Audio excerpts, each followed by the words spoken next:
ಸತ್ಯಯುಗದ ಆ ದಿನಗಳಲ್ಲಿ ಧರ್ಮದ ಅಡಿಪಾಯವೇ ಅಲುಗಾಡುತ್ತಿತ್ತು. ಅಹಂಕಾರದ ಶಿಖರ ಏರಿದ್ದ ಹಿರಣ್ಯಕಶಿಪುವಿನ ಅಟ್ಟಹಾಸಕ್ಕೆ ಮಿತಿಯಿಲ್ಲದಂತಾಗಿತ್ತು. ಬ್ರಹ್ಮನಿಂದ ಅಮರತ್ವದ ವರವನ್ನು ಪಡೆದಿದ್ದ ಆ ಅಸುರನನ್ನು ಸಂಹರಿಸಲು ಭಗವಾನ್ ವಿಷ್ಣುವು ಕೈಗೊಂಡಿದ್ದು ಅಸಾಮಾನ್ಯ ರೂಪ ನರಸಿಂಹ. ಗೋಧೂಳಿ ಮುಹೂರ್ತದ ಆ ಸಂಜೆ ಅರಮನೆಯ ಸ್ತಂಭವನ್ನು ಸೀಳಿ ಹೊರಬಂದ ನರಸಿಂಹನ ಗರ್ಜನೆ 14 ಲೋಕಗಳನ್ನು ನಡುಗಿಸಿತು. ಅರ್ಧ ಮಾನವ ಅರ್ಧ ಸಿಂಹದ ಆ ರೂಪವು ಹಿರಣ್ಯಕಶಿಪುವನ್ನು ಹೊಸ್ತಿಲ ಮೇಲೆ ಮಲಗಿಸಿ ವಜ್ರ ಸದೃಶ ಉಗುರುಗಳಿಂದ ಅವನ ಎದೆ ಸೀಳಿ ಸಂಹರಿಸಿತು. ಆದರೆ ಸಂಹಾರದ ನಂತರವೂ ನರಸಿಂಹನ ಕ್ರೋಧ ಆರಿರಲಿಲ್ಲ. ಅವನ ಕಣ್ಣುಗಳಿಂದ ಕೆಂಡದಂತಹ ಉರಿ ಸುರಿಯುತ್ತಿತ್ತು. ಉಸಿರಾಟದ ಶಾಖಕ್ಕೆ ಸಮುದ್ರಗಳು ಆವಿಯಾಗತೊಡಗಿದವು. ದೇವಲೋಕದ ಅಧಿಪತಿಗಳಾದ ಬ್ರಹ್ಮ ಮತ್ತು ಇಂದ್ರರು ಹತ್ತಿರ ಸುಳಿಯಲು ಭಯಪಟ್ಟರು. ಸಾಕ್ಷಾತ್ ಮಹಾಲಕ್ಷ್ಮಿಯೇ ಆ ರೌದ್ರ ರೂಪ ಕಂಡು ದಿಗಿಲುಗೊಂಡಳು. ಸೃಷ್ಟಿಯು ಪ್ರಳಯದ ಅಂಚಿಗೆ ಬಂದು ನಿಂತಿತು. ಸೃಷ್ಟಿಯನ್ನು ಉಳಿಸಲು ದೇವತೆಗಳು ಕೈಲಾಸಕ್ಕೆ ಧಾವಿಸಿ ಶಿವನ ಮೊರೆ ಹೋದರು.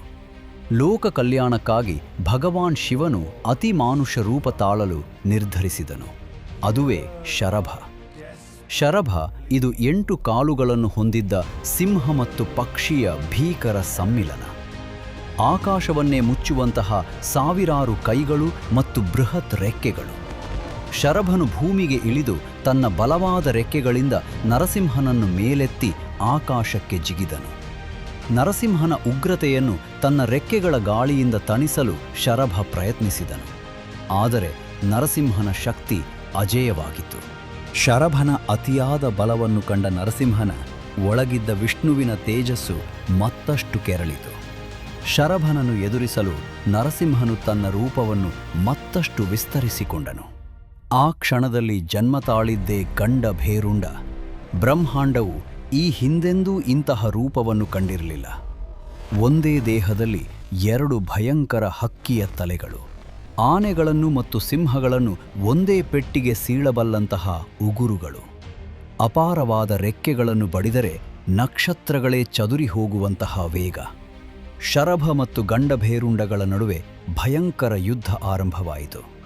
ಆಕಾಶದಲ್ಲಿ ಮಿಂಚುಗಳ ಆರ್ಭಟ, ಭೂಮಿಯಲ್ಲಿ ಭೂಕಂಪನ, ಸತತ 18 ದಿನಗಳ ಭೂಕಂಪನ. ಸತತ 18 ದಿನಗಳ ಕಾಲ ಈ ದೈವಿಕ ಯುದ್ಧ ನಡೆಯಿತು. ಈ ಯುದ್ಧವು ಕೇವಲ 2 ಶಕ್ತಿಗಳ ನಡುವಿನ ಸಂಘರ್ಷವಾಗಿರಲಿಲ್ಲ. ಇದು ಸ್ಥಿತಿ ವಿಷ್ಣು ಮತ್ತು ಲಯ ಶಿವಶಕ್ತಿಗಳ ನಡುವಿನ ಸಮತೋಲನದ ಹೋರಾಟವಾಗಿತ್ತು. ಒಂದು ಹಂತದಲ್ಲಿ ಗಂಡಭೇರುಂಡವು ತನ್ನ ದೈತ್ಯ ರೆಕ್ಕೆಗಳಿಂದ ಶರಭನನ್ನು ಸುತ್ತುವರೆದಾಗ ಇಡೀ ಬ್ರಹ್ಮಾಂಡವು ಸ್ತಬ್ಧವಾಯಿತು. ಶಕ್ತಿಯ ಪರಾಕಾಷ್ಠೆಯನ್ನು ತಲುಪಿದ ಆ ಕ್ಷಣದಲ್ಲಿ 2 ಶಕ್ತಿಗಳು ಪರಸ್ಪರರ ದೈವತ್ವವನ್ನು ಅರಿತುಕೊಂಡವು. ಕೋಪವು ಶಾಂತವಾಗಿ ಆ ಶಕ್ತಿಗಳು ಮತ್ತೆ ತಮ್ಮ ಮೂಲ ರೂಪಗಳಾದ ವಿಷ್ಣು ಮತ್ತು ಶಿವನಲ್ಲಿ ಐಕ್ಯಗೊಂಡವು. ಕರ್ನಾಟಕದ ಇತಿಹಾಸವೆಂದರೆ ಅದು ಕೇವಲ ರಾಜರ ಏಳು ಬೀಳುಗಳ ಕಥೆಯಲ್ಲ. ಅದು ಪರಾಕ್ರಮ, ಸಂಸ್ಕೃತಿ ಮತ್ತು ಅದ್ಭುತ ಸಂಕೇತಗಳ ಮಹಾಸಾಗರ. ಈ ಮಹಾಸಾಗರದಲ್ಲಿ ಅತ್ಯಂತ ನಿಗೂಢ ಹಾಗೂ ಶಕ್ತಿಯುತವಾಗಿ ಗೋಚರಿಸುವ ಬಿಂಬವೇ ಗಂಡಭೇರುಂಡ. 2 ತಲೆಗಳು, ಸಿಂಹದ ನಖಗಳು, ಆನೆಗಳನ್ನು ಉಗುರಿನಲ್ಲಿ ಸಲೀಸಾಗಿ ಎತ್ತಬಲ್ಲ ಬಲಶಾಲಿ ರೆಕ್ಕೆಗಳು. ಇದು ಕೇವಲ ಒಂದು ಪಕ್ಷಿಯಲ್ಲ, ಇದು ಕರ್ನಾಟಕದ ಅಸ್ಮಿತೆಯ ವಿರಾಟ ರೂಪ. ಕ್ರಿಸ್ತಶಕ 8ನೇ ಶತಮಾನದಲ್ಲಿ ಆ ಕಾಲಕ್ಕೆ ಕರ್ನಾಟಕವನ್ನು ಆಳುತ್ತಿದ್ದವರು ಪರಾಕ್ರಮಿ ರಾಷ್ಟ್ರಕೂಟರು. ಅವರ ರಾಜಧಾನಿ ಮಾನ್ಯಖೇಡ, ಇಂದಿನ ಮಲಖೇಡ. ಇತಿಹಾಸಕಾರರಾದ ಲಾಯಪ್ಪ ಇಂಗಳೆ ಅವರ ಸಂಶೋಧನೆಯ ಪ್ರಕಾರ ಗಂಡಭೇರುಂಡದ ಅತಿ ಹಳೆಯ ಕುರುಹುಗಳು ಸಿಗುವುದು ವಿಜಯಪುರ ಜಿಲ್ಲೆಯ ತರ್ದವಾಡಿ ನಾಡಿನಲ್ಲಿ. ಕಲ್ಪಿಸಿಕೊಳ್ಳಿ, ಸುಮಾರು 1200 ವರ್ಷಗಳ ಹಿಂದೆ ಒಬ್ಬ ಶಿಲ್ಪಿ ಕಲ್ಲಿನ ಮೇಲೆ ಒಂದು ವಿಚಿತ್ರ ಪಕ್ಷಿಯನ್ನು ಕೆತ್ತುತ್ತಿದ್ದಾನೆ. ಅದು ಸಾಮಾನ್ಯ ಹಕ್ಕಿಯಲ್ಲ, ಅಧರ್ಮವನ್ನು ಸದೆಬಡಿಯುವ ಶಕ್ತಿಯ ಸಂಕೇತ. ವಿಜಯಪುರದಲ್ಲಿ ಕಂಡುಬರುವ ಈ 8ನೇ ಶತಮಾನದ ಉಬ್ಬು ಶಿಲ್ಪವೇ ಗಂಡಭೇರುಂಡದ ಮೊದಲ ಅಧಿಕೃತ ಲಾಂಛನ. ರಾಷ್ಟ್ರಕೂಟರ ವೈಭವಕ್ಕೆ ಸಾಕ್ಷಿಯಾಗಿ ಈ ಪಕ್ಷಿ ಅಂದೇ ಕರ್ನಾಟಕದ ಮಣ್ಣಿನಲ್ಲಿ ತನ್ನ ರೆಕ್ಕೆಗಳನ್ನು ಬಿಚ್ಚಿತ್ತು. ಕಾಲಸ ಸರಿದಂತೆ ಅಧಿಕಾರದ ಚಕ್ರ ಉರುಳಿತು. 12 ಮತ್ತು 13ನೇ ಶತಮಾನದ ಸುಮಾರಿಗೆ ದೇವಗಿರಿಯ ಯಾದವರು ಈ ಲಾಂಛನವನ್ನು ತಮ್ಮ ಕೋಟೆ ಕೊತ್ತಲಗಳಲ್ಲಿ ಬಳಸತೊಡಗಿದರು. ಶತ್ರುಗಳಿಗೆ ಎಚ್ಚರಿಕೆ ನೀಡುವಂತೆ ಈ ಪಕ್ಷಿ ಕೋಟೆಯ ಬಾಗಿಲುಗಳ ಮೇಲೆ ಅಚ್ಚೊತ್ತಲ್ಪಟ್ಟಿತು. ಇದಾದ ನಂತರ ಕಥೆ ತಿರುಗುವುದು ದಕ್ಷಿಣ ಕರ್ನಾಟಕದತ್ತ. ಕಲೆ ಮತ್ತು ವಾಸ್ತುಶಿಲ್ಪದ ತವರಾದ ಹೊಯ್ಸಳರ ಕಾಲದಲ್ಲಿ ಗಂಡಭೇರುಂಡವು ಕೇವಲ ಯುದ್ಧದ ಸಂಕೇತವಾಗಿ ಉಳಿಯದೆ ಶಾಸನಗಳ ಭಾಗವಾಯಿತು. ಹೊಯ್ಸಳ ಅರಸರಾದ 3ನೇ ನರಸಿಂಹ ಮತ್ತು 3ನೇ ಬಲ್ಲಾಳರ ಕಾಲದ ಶಿಲಾಶಾಸನಗಳನ್ನು ಸೂಕ್ಷ್ಮವಾಗಿ ಗಮನಿಸಿದರೆ ಅಲ್ಲಿ ಗಂಡಭೇರುಂಡದ ಭವ್ಯ ರೂಪ ರಾರಾಜಿಸುವುದನ್ನು ಕಾಣಬಹುದು. ಅಂದಿನ ಕೆತ್ತನೆಗಳಲ್ಲಿ ಈ ಪಕ್ಷಿಯು ಅಪ್ರತಿಮ ವೇಗ ಮತ್ತು ನಿಖರತೆಗೆ ಹೆಸರಾಗಿತ್ತು. ಗಂಡಭೇರುಂಡದ ಕಥೆಯಲ್ಲಿ ಅತ್ಯಂತ ರೋಚಕ ತಿರುವು ಬರುವುದು ವಿಜಯನಗರ ಸಾಮ್ರಾಜ್ಯದ ಕಾಲದಲ್ಲಿ. ಹಂಪಿಯ ವಿರೂಪಾಕ್ಷನ ಸನ್ನಿಧಿಯಲ್ಲಿ ಅಚ್ಚು ಹಾಕಲಾದ ಚಿನ್ನದ ನಾಣ್ಯಗಳು ಇಂದಿಗೂ ಇತಿಹಾಸ ಪ್ರಿಯರನ್ನು ಬೆರಗುಗೊಳಿಸುತ್ತವೆ. ವಿಜಯನಗರದ ಸಾಮ್ರಾಟ ಅಚ್ಯುತರಾಯನ 1530ರಿಂದ 1542ರ ಕಾಲದ ಚಿನ್ನ ಮತ್ತು ತಾಮ್ರದ ನಾಣ್ಯಗಳನ್ನು ನೀವು ಒಮ್ಮೆ ಗಮನಿಸಿ. ಅಲ್ಲಿ ಒಂದು ಅದ್ಭುತ ದೃಶ್ಯವಿದೆ. ಆ ದೈತ್ಯಾಕಾರದ ಗಂಡಭೇರುಂಡ ಪಕ್ಷಿಯು ತನ್ನ 2 ಕಾಲುಗಳ ಉಗುರುಗಳಲ್ಲಿ ಬೃಹತ್ ಆನೆಗಳನ್ನು ಸಿಕ್ಕಿಸಿಕೊಂಡಿದೆ. ಆ ಆನೆಗಳು ಹೇಗಿವೆ ಎಂದರೆ ಅವುಗಳ ಸೊಂಡಿಲು ಮತ್ತು ಬಾಲ ಭಯದಿಂದ ಮೇಲೆದ್ದಿವೆ.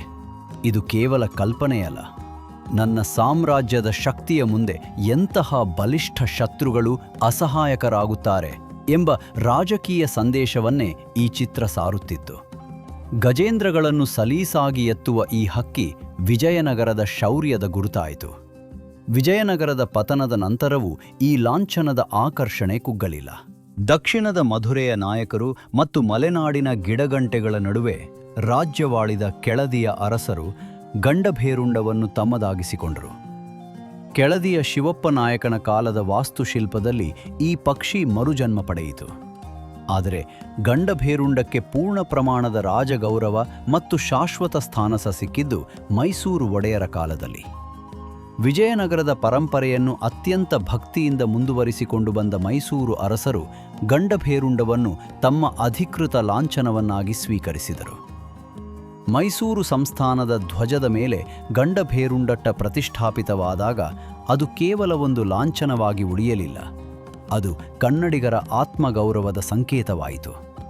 ಬ್ರಿಟಿಷರ ಕಾಲದಲ್ಲೂ ಮೈಸೂರು ಮಹಾರಾಜರು ನೀಡುತ್ತಿದ್ದ ಅತ್ಯುನ್ನತ ಗೌರವಕ್ಕೆ ಗಂಡಭೇರುಂಡ ಆರ್ಡರ್ ಎಂಬ ಹೆಸರಿತ್ತು. ಸ್ವಾತಂತ್ರ್ಯದ ನಂತರ ಮೈಸೂರು ರಾಜ್ಯವು ಕರ್ನಾಟಕ ಎಂದು ಮರುನಾಮಕರಣಗೊಂಡಾಗಲೂ ನಾವು ನಮ್ಮ ಇತಿಹಾಸವನ್ನು ಮರೆಯಲಿಲ್ಲ. ಇಂದು ಕರ್ನಾಟಕ ಸರ್ಕಾರದ ಅಧಿಕೃತ ಲಾಂಛನದಲ್ಲಿರುವ ಆ 2 ತಲೆಯ ಹಕ್ಕಿ ಇದೇ ಗಂಡಭೇರುಂಡ. ವಿಧಾನಸೌಧದ ಗೋಡೆಗಳಿಂದ ಹಿಡಿದು ಸರ್ಕಾರಿ ಬಸ್ಗಳವರೆಗೆ ಇದು ನಮಗೆ ಪ್ರತಿದಿನ ದರ್ಶನ ನೀಡುತ್ತದೆ. ಗಂಡಭೇರುಂಡದ ವಿಶೇಷತೆಗಳೇನು? ದ್ವಿಶಿರ, 2 ತಲೆ. ಇದು ಏಕಕಾಲದಲ್ಲಿ ಸುತ್ತಮುತ್ತಲಿನ ಎಲ್ಲವನ್ನೂ ಗಮನಿಸುವ ಜಾಗರೂಕತೆಯ ಸಂಕೇತ. ಅಪ್ರತಿಮ ಶಕ್ತಿ. ಆನೆಯಂತಹ ಬಲಿಷ್ಠ ಪ್ರಾಣಿಯನ್ನೇ ಎತ್ತುವ ಶಕ್ತಿ ಎಂದರೆ ಅದು ಅಜೇಯತೆಯ ಸಂಕೇತ. ಸಾಂಸ್ಕೃತಿಕ ಹಿರಿಮೆ. ಇದು ವಿಷ್ಣುವಿನ ಒಂದು ಅವತಾರ ಎಂದೂ ನಂಬಲಾಗಿದೆ. ನರಸಿಂಹ ಅವತಾರಕ್ಕೆ ಸಂಬಂಧಿಸಿದ ಪುರಾಣ ಕಥೆಗಳೂ ಇವೆ. ಗಂಡಭೇರುಂಡ ಕೇವಲ ಒಂದು ಪಕ್ಷಿಯಲ್ಲ, ಅದು ರಾಷ್ಟ್ರಕೂಟರ ಛಲ, ಹೊಯ್ಸಳರ ಕಲೆ, ವಿಜಯನಗರದ ವೈಭವ ಮತ್ತು ಮೈಸೂರು ಒಡೆಯರ ಗಾಂಭೀರ್ಯದ ಸಂಗಮ. ಮುಂದಿನ ಬಾರಿ ನೀವು ಕರ್ನಾಟಕ ಸರ್ಕಾರದ ಲಾಂಛನವನ್ನು ನೋಡಿದಾಗ ಅದರ ಹಿಂದೆ ಸುದೀರ್ಘ ಮತ್ತು ಆಳವಾದ ಇತಿಹಾಸವಿದೆ ಎಂಬುದು ನಮಗೆ ತಿಳಿದು ಬರುತ್ತದೆ. ಕರ್ನಾಟಕದ ಕೀರ್ತಿ ಈ ಭೇರುಂಡದ ರೆಕ್ಕೆಗಳಂತೆ ಆಕಾಶದೆತ್ತರಕ್ಕೆ ಹರಡಲಿ. ಜೈ ಹಿಂದ್, ಜೈ ಕರ್ನಾಟಕ ಕಮಾತೆ.